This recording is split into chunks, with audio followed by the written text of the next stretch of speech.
ഖുർആനിൽ പറയപ്പെട്ട ഏക വനിത.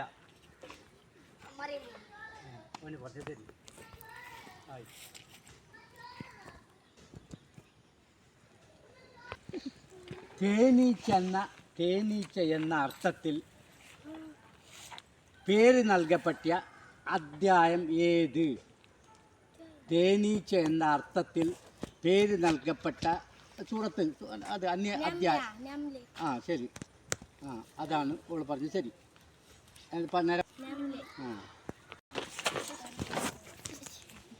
ഖുർആനിൽ ഏറ്റവും കൂടുതൽ ആവർത്തിക്കപ്പെട്ട വാക്ക് അല്ല, നീ ചെല്ലുണ്ട, അത് ഓറല്ലേ ആടെ. ചെല്ലു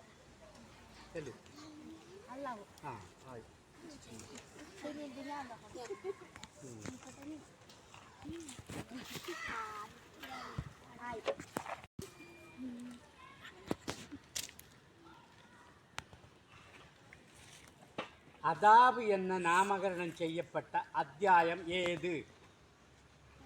അദാബ് എന്ന നാമകരണം ചെയ്യപ്പെട്ട അദ്ധ്യായം സൂറത്ത് ഏത്?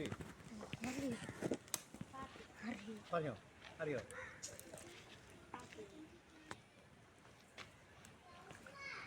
അത്തൗബ.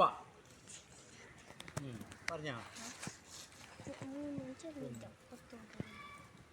എടുത്തിട്ടുണ്ടാ? ഖുർആനിൽ എത്ര സ്ഥലങ്ങളിലാണ് നിസ്കാരവും സകാത്തും ഒന്നിച്ച് പറഞ്ഞത്? ഖുർആനിൽ എത്ര സ്ഥലങ്ങളിലാണ് നിസ്കാരത്തെ പറ്റിയും സകാത്തിനെ പറ്റി ഒന്നിച്ച് പറഞ്ഞത്? 82 സ്ഥലത്താണ് ഓൻ പറഞ്ഞത്. ലാസ്റ്റ് നിന്നോട് ഖുർആനിൽ ആകെ എത്ര സൂറത്തുകളുണ്ട്? നീയല്ല ആകെ എത്ര സൂറത്ത്?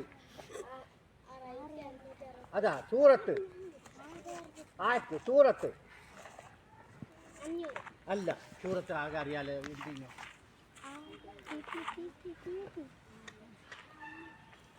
അത്രയൊന്നുമില്ല, സൂറത്ത് അറിയാലോ. പറഞ്ഞു, ആർക്കും അറിയാനാ?